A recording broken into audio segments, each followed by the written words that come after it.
Di sudut pasar Argamaju yang ramai, sebuah kejujuran kecil mengubah hidup Iwan Winarto, putra tokoh masyarakat yang kaya raya, ketika ia bertemu Miswati, gadis sederhana yang bekerja di toko kelontong.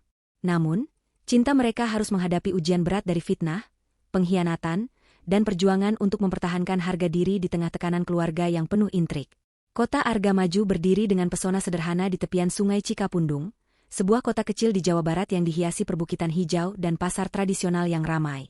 Di tengah hiruk-pikuk kehidupan kota itu, Iwan Winarto, pemuda berusia 27 tahun, menjalani hari-harinya sebagai putra tunggal Tanto Atmojo, seorang tokoh masyarakat yang disegani. Ayahnya, seorang pengusaha sukses yang memiliki beberapa hektar kebun kelapa sawit dan toko grosir, dikenal sebagai pribadi yang dermawan namun tegas. Iwan, dengan wajah tampan dan postur tubuh yang tegap, adalah kebanggaan keluarga.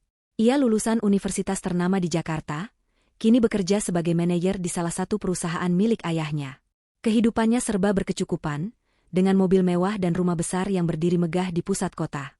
Namun, di balik kehidupan yang tampak sempurna, Iwan merasa ada kekosongan di hatinya. Ia sering merenung di beranda rumahnya yang luas, menatap langit malam sambil memikirkan makna hidup di luar gemerlap dunia yang ia jalani. Teman-temannya di kota besar sering menggodanya untuk segera mencari pasangan hidup, tetapi Iwan tidak pernah terburu-buru. Baginya, cinta bukanlah sekadar status sosial atau kecocokan latar belakang, melainkan sesuatu yang lebih dalam, sesuatu yang murni dan tulus. Pagi itu, seperti kebiasaannya, Iwan memutuskan untuk berjalan-jalan ke pasar Argamaju. Ia suka suasana pasar yang ramai, aroma rempah-rempah yang bercampur dengan teriakan pedagang, dan tawa anak-anak yang berlarian di antara kios-kios. Ia tidak benar-benar membutuhkan apapun, tetapi pasar selalu memberinya perspektif baru tentang kehidupan. Di sudut pasar, ada sebuah toko kelontong kecil bernama Toko Berkah, tempat ia sering membeli kebutuhan kecil seperti sabun atau camilan. Toko itu sederhana, dengan etalase kayu yang sudah sedikit usang dan tumpukan barang dagangan yang tersusun rapi meski tempatnya sempit. Di balik meja kasir, seorang gadis berhijab coklat muda sedang sibuk mencatat sesuatu di buku besar. Namanya Miswati, seorang gadis berusia 19 tahun yang bekerja sebagai karyawan di toko itu. Wajahnya sederhana, dengan mata coklat yang hangat dan senyum tipis yang selalu menghiasi bibirnya. Ia mengenakan baju kurung sederhana, namun rapi, dan hijabnya selalu terpasang dengan sempurna, menutupi rambutnya yang hitam pekat. Miswati adalah putri seorang janda bernama Sumiati, yang bekerja sebagai buruh gendong di pasar. Ayahnya telah meninggal dunia ketika ia masih kecil, meninggalkan keluarga kecil itu dalam keterbatasan ekonomi. Meski hanya lulusan SMP karena keterbatasan biaya, Miswati tidak pernah mengeluh. Ia bekerja keras di toko untuk membantu ibunya dan adiknya, Marwan, yang kini menempuh pendidikan di SMK jurusan teknik mesin. Iwan pertama kali memperhatikan Miswati ketika ia membeli sebotol air mineral di toko itu beberapa bulan sebelumnya. Saat itu, ia terburu-buru dan lupa mengambil kembalian sebesar Rp10.000. Jumlah itu mungkin kecil baginya, tetapi Miswati mengejarnya hingga ke ujung gang pasar, dengan napas tersengal, hanya untuk mengembalikan uang itu. "Mas, kembaliannya tertinggal," katanya dengan suara lembut namun tegas. Iwan, yang awalnya terkejut, tersenyum dan mengucapkan terima kasih. Kejujuran kecil itu meninggalkan kesan mendalam di hatinya. Di dunia yang penuh dengan intrik dan kepalsuan, tindakan sederhana Miswati terasa seperti angin segar. Sejak saat itu, Iwan sering menyempatkan diri mampir ke toko berkah, meski kadang hanya untuk membeli permen atau sabun yang sebenarnya tidak ia butuhkan. Ia mulai memperhatikan kebiasaan Miswati, cara ia menyapa pelanggan dengan ramah, cara ia membantu seorang nenek membawa belanjaan keluar toko, atau cara ia mencatat setiap transaksi dengan teliti di buku lusuhnya. Ada sesuatu dalam diri Miswati yang membuat Iwan merasa nyaman. Mungkin kejujurannya, mungkin kerja kerasnya, atau mungkin kesederhanaan yang memancar dari setiap gerak-geriknya. Suatu hari, Iwan memutuskan untuk berbincang lebih lama. Ia datang ke toko saat pasar mulai sepi, menjelang tengah hari. Miswati sedang menyapu lantai toko, gerakannya cepat namun teratur. "Selamat siang, Mbak," sapa Iwan dengan senyum. Miswati menoleh, sedikit kaget, lalu membalas dengan senyum sopan. "Selamat siang, Mas. Mau beli apa hari ini?" tanyanya sambil kembali menyapu. Apa ya, mungkin sabun cair?" jawab Iwan, sekadar mencari alasan. Ia mengambil sebotol sabun dari rak dan meletakkannya di meja kasir. Saat Miswati menghitung kembalian, Iwan memberanikan diri bertanya, "Mbak, sudah lama kerja di sini?" Miswati mengangguk. "Sudah hampir 2 tahun, Mas." "Alhamdulillah, Cukup membantu buat keluarga, jawabnya singkat, tanpa nada mengeluh. Iwan, yang penasaran, melanjutkan, kalau boleh tahu, kenapa nggak lanjut sekolah? Sepertinya Mbak orang yang pintar. Senyum Miswati sedikit memudar, tapi matanya tetap hangat. Dulu pengen sih, Mas. Tapi, ya, keadaan nggak memungkinkan. Biaya sekolah mahal, dan saya harus bantu ibu sama adik saya, Marwan. Dia sekarang di SMK, jurusan mesin. Saya pikir, biar dia saja yang lanjut, saya kerja dulu. Mungkin nanti, kalau ada rezeki, saya bisa sekolah lagi. Iwan terdiam. Ia tidak pernah membayangkan pengorbanan sebesar itu dari seorang gadis seusia Miswati. Di usia 19 tahun, ketika teman-teman sebayanya sibuk dengan kuliah atau kehidupan remaja, Miswati justru memilih mengesampingkan mimpinya demi keluarga. Itu luar biasa, Mbak, ujar Iwan tulus. Nggak banyak orang yang bisa seikhlas itu. Miswati hanya tersenyum kecil, seolah tidak terbiasa dipuji. Biasa saja, Mas. Ini kan tanggung jawab saya sebagai anak, katanya, lalu kembali sibuk mengatur barang di etalase. Percakapan singkat itu membuat Iwan semakin kagum. Ia mulai sering mampir ke toko, kadang membawa makanan ringan untuk dibagikan, hanya untuk bisa berbincang lebih lama dengan Miswati. Hari-hari berlalu, dan perasaan Iwan semakin kuat. Ia mulai membayangkan Miswati bukan hanya sebagai gadis yang ia kagumi dari kejauhan, tetapi sebagai seseorang yang ingin ia jadikan bagian dari hidupnya. Namun, ia tahu bahwa perjalanan ini tidak akan mudah. Keluarganya, terutama ibunya, Bu Leni, sangat memperhatikan status sosial. Bagaimana ia bisa meyakinkan mereka bahwa Miswati, gadis sederhana dari keluarga miskin, adalah pilihan hatinya? Iwan tidak peduli dengan latar belakang Miswati. Baginya, kejujuran, kerja keras, dan hati tulus gadis itu jauh lebih berharga daripada harta atau status. Di sisi lain, Miswati sendiri tidak pernah memikirkan soal cinta. Baginya, hidup adalah tentang bertahan dan memastikan ibu dan adiknya baik-baik saja. Ketika Iwan mulai menunjukkan perhatian lebih, ia merasa canggung. Mas Iwan orang baik, tapi saya nggak pantas, pikirnya. Namun, sikap Iwan yang sopan dan tulus perlahan membuatnya membuka hati. Ia mulai menikmati obrolan singkat mereka, meski selalu menjaga jarak dengan sopan santun yang telah ditanamkan ibunya sejak kecil. Pertemuan-pertemuan kecil di toko berkah itu menjadi benih cinta yang tumbuh perlahan di hati Iwan. Ia tahu, perjalanan untuk memenangkan hati Miswati dan restu keluarganya akan penuh tantangan. Namun, di matanya, Miswati adalah permata yang bersinar di tengah kesederhanaan, dan ia bertekad untuk memperjuangkan cinta yang ia yakini tulus. Di ujung pasar Sukamaju, di bawah sinar matahari yang hangat, kisah mereka baru saja dimulai. Langit Argamaju tampak cerah di pagi akhir pekan itu, namun hati Iwan Winarto dipenuhi oleh campuran harapan dan kegelisahan. Setelah berbulan-bulan mengenal Miswati, gadis sederhana yang bekerja di toko berkah, Iwan semakin yakin bahwa dialah yang ia cari untuk mengisi kekosongan di hatinya. Kejujuran Miswati, kerja kerasnya, dan kesederhanaan yang memancar dari setiap senyumnya membuat Iwan merasa telah menemukan seseorang yang istimewa. Namun, di usia 19 tahun, Miswati belum pernah memikirkan soal cinta atau pernikahan. Pikirannya hanya tertuju pada ibunya, Sumiati, yang berjuang sebagai buruh gendong di pasar, dan adiknya, Marwan, yang sedang menempuh pendidikan di SMK. Bagi Miswati, tanggung jawab keluarga adalah prioritas, dan urusan hati masih terasa seperti kemewahan yang tak terjangkau. Iwan, dengan segala keberanian yang ia kumpulkan, memutuskan untuk melangkah lebih jauh. Ia ingin mengungkapkan perasaannya dan meminta restu untuk menjalin hubungan yang serius dengan Miswati. Namun, ia tahu bahwa ini bukan hanya tentang meyakinkan Miswati, tetapi juga keluarganya, dan yang lebih berat lagi, keluarganya sendiri. Iwan adalah putra tunggal Tanto Atmojo, tokoh masyarakat yang memiliki pengaruh besar di Sukamaju. Ibunya, Bu Leni, adalah wanita yang sangat memperhatikan status sosial. Baginya, menantu ideal haruslah seseorang dari keluarga terpandang, berpendidikan tinggi, atau setidaknya memiliki latar belakang yang sepadan dengan keluarga mereka. Miswati, dengan segala kelebihannya, adalah gadis dari keluarga sederhana, hanya lulusan SMP, dan anak seorang janda miskin. Iwan tahu bahwa ibunya tidak akan mudah menerima pilihannya. Pagi itu, Iwan mengunjungi toko berkah lebih awal dari biasanya. Pasar masih sepi, dan Miswati sedang sibuk menyusun barang-barang baru di etalase. Ia mengenakan hijab biru muda yang serasi dengan baju kurung sederhananya, dan wajahnya tampak lelah namun tetap memancarkan ketenangan. "Selamat pagi, Mbak Miswati," sapa Iwan dengan senyum lebar, berusaha menyembunyikan kegugupannya. Miswati menoleh, sedikit terkejut dengan kehadiran Iwan yang lebih awal dari biasanya. "Pagi, Mas. Mau beli apa hari ini?" tanyanya dengan nada ramah, seperti biasa. Iwan mengambil sebotol minuman dari rak, sekadar alasan untuk memulai percakapan. "Mbak, kalau boleh, saya mau ngobrol sebentar." "Bukan soal belanja," katanya, suaranya sedikit gemetar. Miswati memandangnya dengan tatapan penasaran, lalu mengangguk. "Silakan, Mas. Tapi saya sambil kerja ya, soalnya nanti toko ramai," jawabnya sambil terus menyusun barang. Iwan menghela napas dalam-dalam. "Mbak Miswati, saya sudah lama memperhatikan Mbak. Bukan cuma karena Mbak baik atau jujur, tapi saya merasa Mbak adalah orang yang istimewa.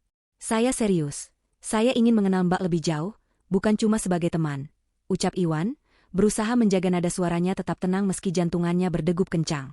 Miswati terdiam. Tangannya yang sedang memegang kaleng susu berhenti di udara. Ia menunduk sejenak, seolah mencoba mencerna kata-kata Iwan. "Mas, saya tersanjung. Tapi, saya nggak pernah mikir soal itu. Hidup saya cuma untuk ibu sama Marwan. Saya nggak tahu apa saya pantas." "Untuk Mas," katanya pelan, suaranya penuh keraguan. Bagi Miswati, Iwan adalah pria dari dunia yang berbeda. Dunia yang penuh kemewahan, pendidikan tinggi, dan status sosial yang jauh dari jangkauannya. Iwan tidak menyerah. "Mbak, saya nggak peduli soal status atau apa yang orang pikirkan. Saya cuma tahu bahwa hati saya bilang Mbak adalah orang yang tepat. Saya nggak minta Mbak jawab sekarang, tapi izinkan saya buktikan bahwa saya serius," ujarnya dengan tulus. Miswati hanya mengangguk kecil, wajahnya memerah. Ia tidak menolak, tetapi juga tidak langsung menerima. Bagi Iwan, itu sudah cukup sebagai langkah awal. Selama beberapa minggu berikutnya, Iwan semakin sering mengunjungi Miswati. Ia membawa makanan untuk ibunya, kadang membantu Marwan dengan buku pelajaran teknik mesin, dan bahkan sesekali mengobrol dengan Sumiati di pasar. Sikapnya yang rendah hati dan tulus perlahan mulai meluluhkan hati Miswati. Sumiati, meski awalnya ragu karena perbedaan latar belakang, melihat ketulusan di mata Iwan. "Kalau dia beneran serius, Nak, ibu cuma bisa doakan yang terbaik. Tapi kamu yang putuskan," kata Sumiati suatu malam kepada Miswati. Namun, tantangan sebenarnya menanti di rumah Iwan. Ketika ia akhirnya memberanikan diri mengungkapkan rencananya kepada keluarga, reaksi Bu Leni seperti yang ia duga. "Apa? Anak tukang gendong? Lulusan SMP? Iwan, kamu waras?" sergah Bu Leni dengan nada tinggi di ruang tamu rumah mereka yang megah. Tanto Atmojo, ayah Iwan, hanya diam, wajahnya sulit dibaca. "Ibu, saya serius sama Miswati. Dia orang baik, jujur, dan pekerja keras. Saya nggak peduli dia dari mana," tegas Iwan, suaranya penuh keyakinan. Bu Leni tertawa sinis. "Kamu pikir pernikahan cuma soal cinta? Kamu anak satu-satunya lelaki di keluarga ini, Iwan. Kami punya nama yang harus dijaga. Bagaimana kalau teman-teman ibu tahu menantu kami cuma anak buruh pasar?" "Malu, Iwan," katanya, nadanya penuh penghinaan. Iwan mengepalkan tangan, berusaha menahan amarah. "Kalau ibu nggak setuju, saya akan pergi dari rumah ini dan nggak akan balik," ancamnya, matanya berkilat dengan tekad. Kata-kata itu membuat ruangan hening sejenak.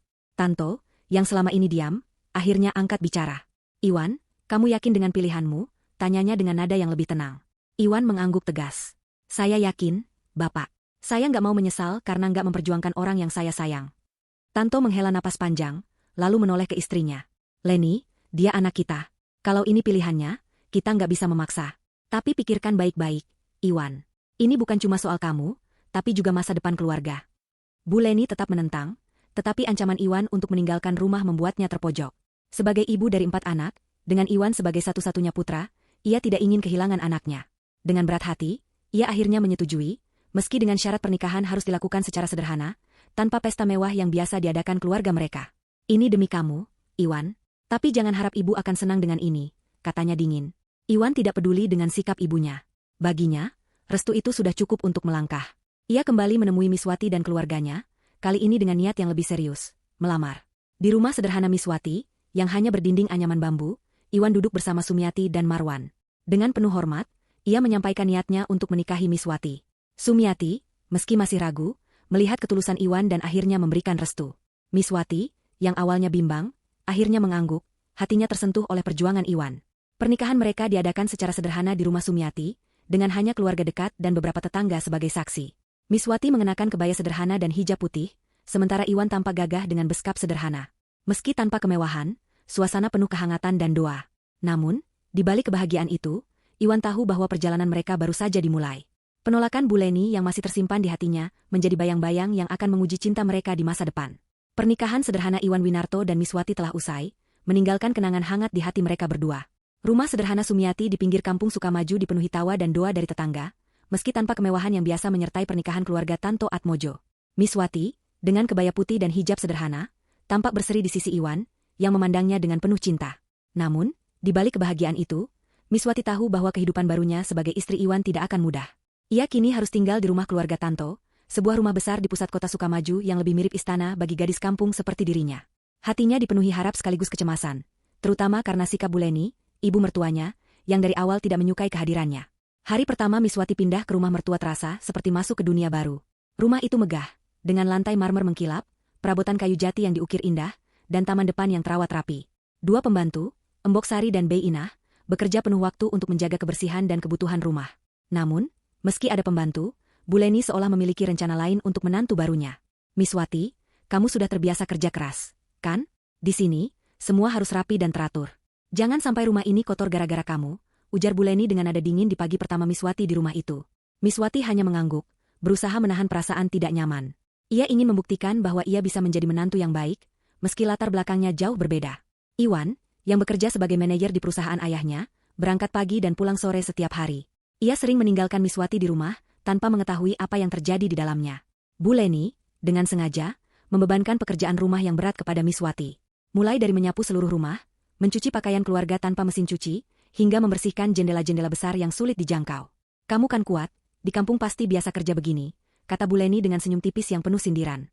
Miswati, yang memang terbiasa bekerja keras, menjalani semua tugas itu tanpa keluh kesah. Ia ingin menjaga hubungan baik dengan mertuanya, berharap suatu hari Buleni bisa menerimanya. Namun, perlakuan Buleni semakin hari semakin tidak manusiawi. Suatu pagi, ketika Miswati sedang menyiram tanaman di taman, Buleni memintanya untuk mencuci seluruh karpet di rumah, pekerjaan yang biasanya dilakukan oleh jasa profesional. Kalau kamu nggak bisa, berarti kamu nggak pantas di sini, ujar Buleni dengan nada menantang. Miswati hanya mengangguk, meski hatinya terasa perih. Ia menghabiskan seharian menggosok karpet-karpet besar itu dengan tangan, hingga tangannya memerah dan punggungnya terasa nyeri. Embok Sari dan Bei Inah, yang melihatnya, hanya bisa memandang dengan iba. Mereka tahu perintah itu tidak wajar, tetapi tidak berani melawan Buleni. Iwan, yang pulang ke rumah dengan wajah lelah, sering tidak menyadari apa yang dialami istrinya.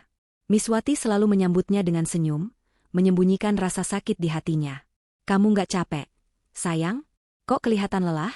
Tanya Iwan suatu malam, memperhatikan wajah Miswati yang sedikit pucat. Nggak apa-apa, Mas. Cuma sedikit capek nyapu tadi, jawab Miswati, berusaha terdengar ringan. Ia tidak ingin membebani Iwan, yang sudah sibuk dengan pekerjaannya. Lagi pula, ia merasa bahwa menceritakan perlakuan Buleni hanya akan memperburuk keadaan. Waktu berlalu, dan kabar gembira datang, Miswati hamil. Kehamilan itu membawa kebahagiaan besar bagi Iwan, yang langsung memeluk istrinya dengan penuh syukur. Kita bakal punya anak, sayang. Aku nggak sabar jadi ayah, katanya dengan mata berbinar. Miswati tersenyum, hatinya hangat oleh cinta Iwan, meski ia masih merasakan tekanan dari Buleni. Namun, kehamilan itu justru membuat Buleni semakin keras. Ia sering menyindir Miswati dengan kata-kata pedas, seperti, hamil kok masih lamban kerjanya. Jangan-jangan cuma alasan biar nggak kerja. Miswati hanya diam, menahan air mata yang ingin tumpah. Ia terus berdoa agar sabun dan ketabahan menguatkan hatinya. Saat kehamilan Miswati memasuki trimester ketiga, tubuhnya semakin berat. Ia sering merasa lelah, tetapi Buleni tidak mengurangi beban pekerjaannya. Suatu hari, ketika Miswati sedang membersihkan gudang tua di belakang rumah, perintah yang jelas-jelas tidak wajar untuk wanita hamil, ia hampir pingsan karena kelelahan.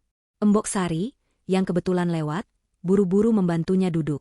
Non, istirahat dulu, ini nggak benar.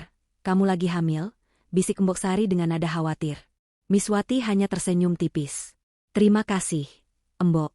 Saya nggak apa-apa, katanya, meski suaranya lemah. Setelah 9 bulan penuh perjuangan, Miswati melahirkan seorang bayi laki-laki yang diberi nama Tegar Winarto. Kelahiran Tegar membawa kebahagiaan baru bagi Iwan dan Miswati. Iwan, yang kini sering pulang lebih cepat demi melihat anaknya, tampak seperti ayah yang penuh kasih. Ia sering menggendong Tegar, mengganti popok, dan bahkan membantu Miswati menyiapkan susu di malam hari. Namun, kehadiran Tegar tidak melunakkan hati Buleni. Ia justru semakin kesal karena Miswati kini lebih fokus mengurus bayi daripada pekerjaan rumah. Kalau cuma ngurus anak, siapa yang mau bersihin rumah ini? Gerutu Buleni suatu sore, cukup keras hingga Miswati mendengarnya dari kamar bayi. Miswati merasa semakin tertekan. Ia ingin menjadi istri dan menantu yang baik, tetapi setiap usahanya seolah tidak pernah cukup di mata Bu Leni. Ia mulai merasa bahwa kehadirannya di rumah itu hanyalah beban. Namun, ia tetap berusaha kuat demi Iwan dan Tegar. Setiap malam, setelah Iwan tertidur, Miswati sering duduk di sisi tempat tidur Tegar, menatap wajah mungil anaknya sambil berdoa. Ya Allah, berikan aku kekuatan. Aku ingin keluarga ini utuh, bisiknya dalam hati. Namun, tekanan itu semakin memuncak. Suatu malam, ketika Miswati sedang menyusui Tegar di kamar, ia mendengar suara Bu Leni berbicara di telepon di ruang tamu. Pokoknya, dia harus pergi dari sini. Iwan harus nikah sama Rina, anak Pak Widagdo. Itu baru cocok buat keluarga kita, ujar Bu Leni dengan nada penuh keyakinan. Miswati membeku. Hatinya terasa seperti ditusuk. Ia baru menyadari bahwa perlakuan keras Bu Leni bukan sekadar ketidaksukaan, tetapi bagian dari rencana untuk mengusirnya. Air matanya jatuh perlahan, tetapi ia cepat mengusapnya. Aku nggak boleh lemah, pikirnya, meski dadanya terasa sesak. Miswati memilih untuk tidak menceritakan apa yang ia dengar kepada Iwan. Ia tidak ingin suaminya terpecah antara dirinya dan keluarganya. Namun, di dalam hatinya, ia mulai mempertanyakan berapa lama lagi ia bisa bertahan di rumah yang tidak pernah benar-benar menerimanya. Dengan tegar di pelukannya, Miswati berjanji untuk tetap kuat, setidaknya demi anaknya. Namun, tanpa ia sadari, ujian yang lebih besar menanti di depan, mengancam kebahagiaan kecil yang ia perjuangkan dengan susah payah. Hari-hari di rumah keluarga Tanto Atmojo semakin berat bagi Miswati. Dengan bayi Tegar yang kini menjadi pusat perhatiannya, ia berusaha menjalani peran sebagai ibu dan menantu dengan penuh kesabaran. Meski tekanan dari Bu Leni, ibu mertuanya, tak pernah reda. Rumah besar itu, yang dulu tampak megah dan menakjubkan, kini terasa seperti sangkar bagi Miswati. Setiap sudut ruangan seolah menyimpan sindiran dan tatapan merendahkan dari Bu Leni, yang terus berusaha membuatnya tidak betah. Iwan, suami yang ia cintai, tetap menjadi penutup luka di hatinya. Namun, karena kesibukannya bekerja dari pagi hingga sore, Iwan tidak pernah benar-benar tahu apa yang dialami istrinya di rumah. Malam itu, ketika bulan purnama menerangi langit Arga Maju, Miswati sedang menidurkan Tegar di kamar kecil yang mereka tempati di sudut rumah. Bayi berusia 3 bulan itu baru saja tertidur setelah menyusu, wajah mungilnya tampak damai di bawah cahaya lampu temaram. Miswati duduk di sisi ranjang, mengelus kepala Tegar dengan lembut, ketika suara percakapan Bu Leni dari ruang tamu menggema samar. Awalnya, Miswati tidak terlalu memperhatikan, tetapi kata-kata yang ia dengar membuat jantungnya berdegup kencang. Pokoknya, dia harus keluar dari rumah ini. Iwan harus nikah sama Rina, anak Pak Widagdo. Itu baru pantas untuk keluarga kita. Aku sudah capek lihat menantu miskin itu, ujar Bu Leni dengan nada penuh kebencian melalui telepon. Miswati membeku. Tangannya yang sedang mengelus Tegar berhenti di udara. Hatinya terasa seperti ditusuk pisau. Ia sudah menduga bahwa Bu Leni tidak menyukainya, tetapi mendengar rencana untuk mengusirnya dan menjodohkan Iwan dengan wanita lain membuat dunia seolah runtuh di sekitarnya. Air mata mengalir perlahan di pipinya, tetapi ia cepat mengusapnya, tak ingin Tegar terbangun.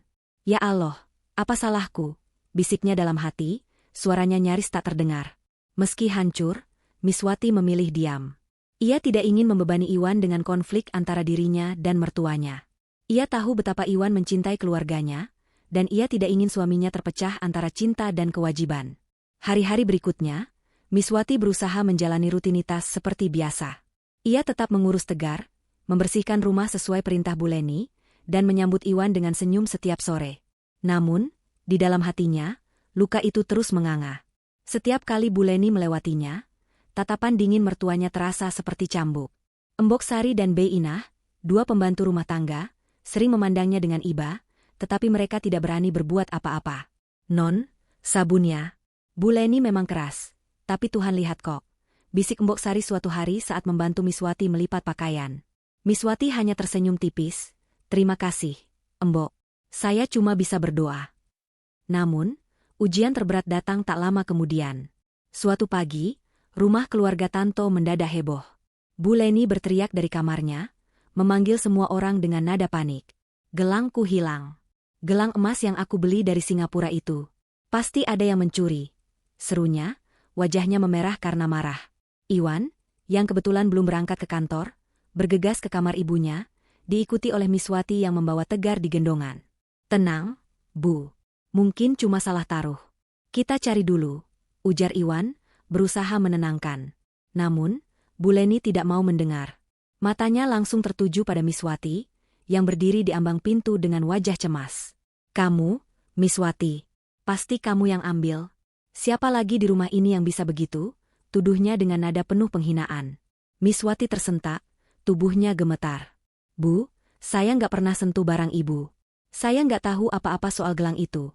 Balasnya dengan suara lemah, berusaha menahan air mata. Iwan memandang ibunya dengan kaget. Bu, jangan asal nuduh. Miswati nggak mungkin melakukan itu, katanya, nadanya tegas. Namun, Bu Leni tidak berhenti. Oh, sekarang kamu bela dia? Aku dengar adiknya, si Marwan itu, tiba-tiba diterima di PTN tanpa tes. Dari mana duitnya kalau bukan dari nyuri? Keluarga miskin begitu, apalagi yang bisa diharapkan? Tuduhnya lagi, suaranya semakin keras. Miswati merasa dunianya gelap. Tuduhan itu bukan hanya menghina dirinya, tetapi juga keluarganya. Ibunya yang bekerja keras sebagai buruh gendong, dan Marwan, yang berjuang dengan prestasinya sendiri. Bu, jangan bilang begitu. Adik saya diterima karena beasiswa, bukan karena apa-apa yang nggak benar, kata Miswati, suaranya bergetar tetapi penuh tekad. Iwan memandang istrinya, lalu ibunya, kebingungan. Bu, cukup. Kita cari dulu gelangnya. Jangan nuduh tanpa bukti, katanya, mencoba meredakan situasi. Namun, Bu Leni hanya mendengus dan berlalu ke kamarnya, meninggalkan Miswati dengan luka baru di hatinya. Malam itu, setelah Iwan berangkat ke kantor untuk urusan mendadak, Miswati duduk di kamarnya, menatap Tegar yang tertidur. Tuduhan Bu Leni terus bergema di pikirannya. Ia teringat ajaran ibunya sejak kecil, meski miskin, jangan pernah mencuri. Kejujuran adalah harta kita satu-satunya. Tuduhan itu bukan hanya menyakitinya, tetapi juga menghina nilai-nilai yang telah membentuk dirinya. Keesokan harinya, Miswati membuat keputusan berat. Ia tidak bisa lagi bertahan di rumah yang penuh dengan fitnah dan perlakuan tidak adil. Dengan hati hancur, ia mengemasi pakaiannya dan barang-barang Tegar ke dalam tas sederhana. Tanpa sepengetahuan Iwan, ia meninggalkan rumah besar itu dan kembali ke rumah ibunya di kampung. Rumah bambu sederhana itu, meski kecil dan penuh kekurangan, terasa lebih hangat daripada rumah megah yang penuh kebencian. Sumiati, ibu Miswati, memeluknya erat saat melihatnya datang dengan tegar di gendongan. Nak, apa yang terjadi? Tanyanya dengan cemas. Miswati hanya menggeleng, air matanya tumpah. Saya cuma mau pulang, Bu, katanya lirih. Beberapa hari kemudian, Iwan datang ke rumah Sumiati dengan wajah penuh amarah dan kebingungan. Ia tidak tahu mengapa istrinya pergi tanpa kabar. Miswati, kenapa kamu pergi begitu saja? Apa salahku? Tanyanya, suaranya bercampur marah dan sedih. Miswati, yang sedang menggendong Tegar, memandang suaminya dengan mata berkaca-kaca. Mas, aku nggak apa-apa. Selama ini dijadikan babu di rumahmu. Aku diam dan diam saja. Tapi aku sakit ketika dituduh mencuri, karena orang tuaku mengajarkan, meski miskin, jangan pernah mencuri. Katanya, suaranya pelan tetapi penuh kepedihan. Iwan terdiam, terkejut oleh pengakuan istrinya. Ia baru menyadari betapa dalam luka yang telah ditorehkan keluarganya, terutama ibunya, kepada Miswati. Rasa bersalah menyelimuti hatinya. Aku nggak tahu, sayang. Maafkan aku, ujarnya, suaranya parau. Ia mencoba memeluk Miswati, tetapi gadis itu menunduk, masih terluka. Keputusan Miswati untuk pergi adalah puncak dari penderitaannya. Tetapi ia belum tahu bahwa kebenaran tentang fitnah itu akan segera terungkap, membawa perubahan besar dalam hidup Merek. Langit Argamaju tampak kelabu di sore itu, seolah mencerminkan beban berat di hati Iwan Winarto. Pengakuan Miswati tentang perlakuan tidak manusiawi yang ia terima di rumah keluarga Tanto membuat Iwan tersentak. Ia tidak pernah menyangka bahwa istrinya, yang selalu menyambutnya dengan senyum meski wajahnya lelah, menyimpan luka begitu dalam. Tuduhan pencurian yang dilontarkan Bu Leni, ibunya, menjadi puncak penderitaan yang mendorong Miswati untuk kembali ke rumah ibunya di kampung, membawa putra mereka, Tegar Winarto. Di rumah sederhana berdinding bambu itu, Iwan berdiri di hadapan Miswati, matanya penuh penyesalan. Aku nggak tahu, sayang. Maafkan aku karena nggak bisa melindungi kamu. Katanya, suaranya parau, nyaris pecah. Miswati, yang menggendong Tegar dengan penuh kasih, hanya memandang suaminya dengan mata berkaca-kaca. Mas, aku cuma ingin kita bahagia. Tapi aku nggak bisa terus hidup di tempat yang bikin aku merasa nggak dihargai. Jawabnya pelan, suaranya penuh keteguhan meski hatinya masih terluka. Iwan mengangguk, memahami keputusan istrinya. Ia tahu bahwa tuduhan palsu tentang gelang emas dan fitnah terhadap keluarga Miswati bukanlah hal yang bisa dibiarkan begitu saja. Untuk pertama kalinya, ia merasa kecewa pada ibunya sendiri yang telah meracuni kebahagiaan keluarga kecilnya. Malam itu, di bawah atap sederhana rumah Sumiati, Iwan membuat keputusan besar. Ia memilih untuk meninggalkan kehidupan mewah yang selama ini ia jalani. Mobil mewah, rumah besar, dan semua kemudahan yang diberikan keluarganya ia tinggalkan demi berdiri di sisi Miswati dan tegar. "Aku nggak butuh apa-apa selain kalian berdua," katanya kepada Miswati, tangannya memegang erat tangan istrinya. Sumiati, yang menyaksikan percakapan itu dari sudut ruangan, hanya tersenyum kecil. Ia tahu betapa besar pengorbanan Iwan, dan di hatinya, ia bersyukur memiliki menantu yang begitu mencintai putrinya. Kehidupan di kampung dimulai dengan sederhana.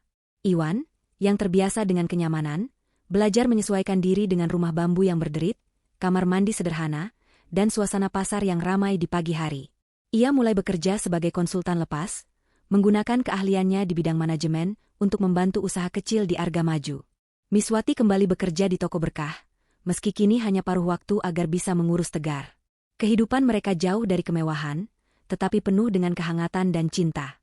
Setiap malam, Iwan dan Miswati duduk bersama di beranda kecil rumah Sumiati, berbincang tentang masa depan sambil mendengar suara jangkrik dan tawa Tegar yang mulai belajar merangkak. Namun, kebenaran yang tersembunyi akhirnya terkuak. Suatu malam, ketika hujan gerimis membasahi Sukamaju, Parno, pembantu kebun keluarga Tanto, datang ke rumah Sumiati dengan wajah penuh penyesalan.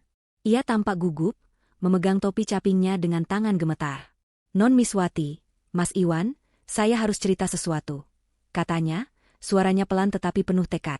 Iwan dan Miswati, yang sedang menikmati teh hangat di ruang tamu sederhana, memandang Parno dengan rasa ingin tahu. "Ada apa, Parno?" "Duduk dulu," ujar Iwan, menunjuk bangku kayu di depannya. Parno menghela napas panjang sebelum mulai berbicara. "Saya nggak bisa diam lagi. Bu Leni, dia sakit, stroke. Dokter bilang mungkin karena stres. Tapi yang lebih penting, soal gelang itu semua cuma rekayasa," ungkapnya, matanya menunduk seolah malu. Iwan dan Miswati saling pandang, kaget. "Rekayasa? Maksudnya apa, Parno?" tanya Iwan, nadanya mulai tegang. Parno menjelaskan bahwa Bu Leni sengaja menyembunyikan gelang emasnya sendiri untuk menuduh Miswati mencuri. Tujuannya adalah membuat Miswati merasa tidak betah dan akhirnya meninggalkan rumah. "Saya dengar sendiri Bu Leni bilang ke Mbok Sari supaya simpan gelang itu di gudang. Saya nggak berani bilang apa-apa waktu itu, tapi sekarang, lihat Bu Leni sakit begitu, saya nggak tega." "Non Miswati nggak salah apa-apa," kata Parno, suaranya penuh penyesalan. Miswati menutup mulutnya, air mata mengalir tanpa suara. Tuduhan itu, yang menghancurkan harga dirinya, ternyata hanyalah tipu muslihat. Iwan mengepalkan tangan, marah sekaligus sedih. "Kenapa ibu bisa setega itu?" gumamnya, lebih kepada dirinya sendiri. Namun, Miswati, dengan hati yang besar, memegang tangan suaminya. "Mas, jangan marah. Mungkin ibu cuma ingin yang terbaik buat keluarganya. Meski caranya salah," katanya, suaranya lembut tetapi penuh kekuatan. Iwan memandang istrinya, kagum pada kebesaran hati Miswati meski telah diperlakukan begitu buruk. Setelah berdiskusi dengan Sumiati, Iwan dan Miswati memutuskan untuk menemui Bu Leni di rumah sakit. Meski hati Miswati masih terluka, ia tidak ingin menyimpan dendam. "Mas, dia tetap ibumu. Kita harus ke sana, apalagi dia sedang sakit," katanya. Iwan mengangguk, tersentuh oleh kebaikan hati istrinya. Keesokan harinya, mereka berangkat ke rumah sakit kota, membawa Tegar yang tertidur di gendongan Miswati. Di kamar rumah sakit, Bu Leni terbaring lemah di ranjang. Wajahnya yang dulu selalu tegas dan penuh otoritas kini tampak pucat dan rapuh. Tangannya gemetar saat mencoba mengangkatnya, dan matanya berkaca-kaca ketika melihat Iwan, Miswati, dan Tegar masuk. "Iwan, Miswati," katanya dengan suara serak, nyaris tak terdengar. Iwan duduk di sisi ranjang, memegang tangan ibunya dengan lembut. "Bu, kami datang. Kami nggak mau ibu sendiri di sini," katanya, suaranya penuh kasih meski ada luka di hatinya. Miswati, yang berdiri di belakang Iwan, memandang Bu Leni dengan tatapan penuh pengampunan. Ia tahu betapa beratnya perjalanan ini, tetapi ia juga percaya bahwa kebencian hanya akan memperpanjang penderitaan. "Ibu, semoga cepat sembuh. Tegar kangen sama neneknya," katanya lembut, mengangkat Tegar agar Bu Leni bisa melihat wajah cucunya. Mata Bu Leni berkilat, air mata mengalir di pipinya. Ia tidak bisa berbicara banyak karena stroke telah melemahkan tubuhnya, tetapi isyarat tangannya yang gemetar seolah meminta maaf. Miswati mengangguk kecil, memahami tanpa kata-kata. Setelah kunjungan itu, Iwan dan Miswati kembali ke kehidupan sederhana mereka di kampung. Mereka memilih untuk tidak kembali ke rumah besar keluarga Tanto, tetapi membangun kehidupan baru bersama Sumiati dan Marwan, yang kini mulai kuliah di PTN berkat beasiswanya. Iwan terus bekerja sebagai konsultan, sementara Miswati membuka usaha kecil menjahit pakaian di sela-sela mengurus Tegar. Kehidupan mereka sederhana, tetapi dipenuhi kebahagiaan sejati yang lahir dari cinta dan pengampunan. Di bawah langit Argamaju yang kini kembali cerah, Iwan dan Miswati belajar bahwa cinta sejati bukan hanya tentang kebersamaan, tetapi juga tentang mengampuni dan membangun kembali.